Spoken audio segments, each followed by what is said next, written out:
तबारकल्लज़ी बियदिहिल मुल्क,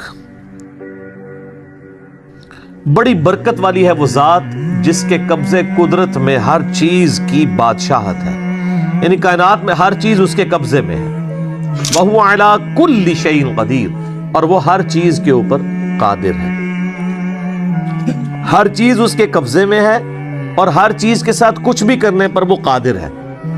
लेकिन ये अलग बात है कि उसने अपनी मखलूक़ात में से सिर्फ जिन्नो इंस हैं जिनको फ्री विल दी हुई है कि वो अपनी मर्जी से जो मर्जी करें, लेकिन आखिरत में फिर उनके ऊपर पकड़ करेंगे। बाकी मखलूक़ात अल्लाह ताला के हुक्म की इतनी पाबंद है कि वो टस से मस नहीं हो सकती। ये हो ही नहीं सकता कि सूरज जो है वो विद रिस्पेक्ट टू ज़मीन निकलने से इनकार करता है।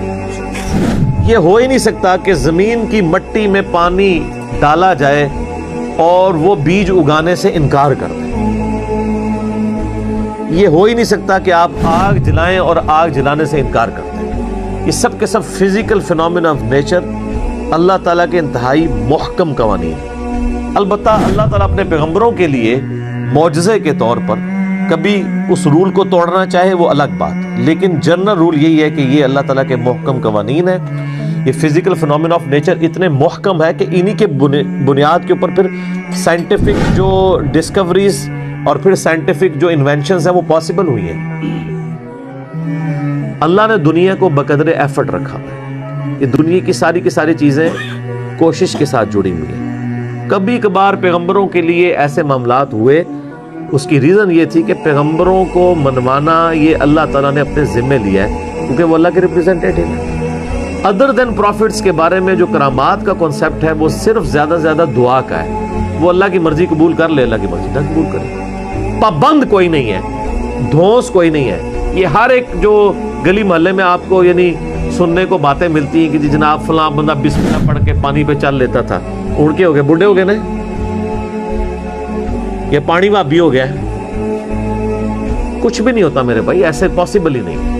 अगर ये बातें होती तो बैरी बेड़े ना मुसलमान तैयार करते जंगे करने के लिए। बिस्मिल्लाह ही सिखाई जाती लोगों को कि जी बिस्मिल्लाह पढ़ो।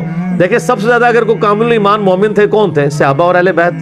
तो बिस्मिल्लाह पढ़ के सारे काम करते ना। वो क्यों कश्तियों में सफर करते थे? बिस्मिल्लाह ही पढ़ा करते ना। ये पॉसिबल नहीं है, इस तरह नहीं हुआ करता। अल्लज़ी खलक़ल मौत वल हयात लियब्लुवकुम अय्युकुम अहसनु अमला। अल्लाह वो हस्ती है जिसने जिंदगी और मौत को इसलिए पैदा किया ताकि आजमाया जाए कि तुम में से कौन अच्छे अमाल करता है। सर ये एक आयत का जो पोर्शन है ना, इस पे घंटों बोला जा सकता है। ये पूरे के पूरे यानी इल्हामी किताबों का निचोड़ है ये कि जिंदगी मौत का सिस्टम अल्लाह ने क्यों पैदा किया। अक्सर लोग पूछते हैं मकसद क्या है। कोई कहता है इंसानियत की खिदमत मकसद है, कोई कहता है सिर्फ माथे टेकना मकसद है। नेक अमाल में हुकूकुल्लाह भी शामिल है, हुकूकुल इबाद भी शामिल। जिन जिन कामों का अल्लाह ने हुक्म दिया है और जिन जिन चीजों से अल्लाह ने मना किया, उसमें अल्लाह ताला को ओबे करना, इताअत इख्तियार करना, ये है अल्लाह तबारक व तआला की इबादत और अल्लाह ताला की इताअत और नेक अमाल। तो अल्लाह ताला फरमाया कि जिंदगी और मौत का मकसद ये है कि तुम्हें जांचा जाए कि तुम में से कौन अच्छे अमाल करता है। और फिर जाहिर है कि जांचने के बाद जाहिर है जब भी कोई टेस्ट में जांचा जाता है अल्टीमेटली फिर उसके लिए फैसला होता है, और वो फैसला फिर जन्नत की शक्ल में होना है। वलियाज़ु बिल्लाहि ताला। जो पैगंबरों के मानने वाले हैं अल्लाह ताला उनको निजात देगा, और जो पैगंबरों के दुश्मन हैं अल्लाह ताला उन्हें क़यामत वाले दिन तबाह बर्बाद कर देगा। अल्लाहुम्मा अजिरना मिनन नार, अल्लाहुम्मा अजिरना मिनन नार, अल्लाहुम्मा अजिरना मिनन नार। आमीन सुम्मा आमीन।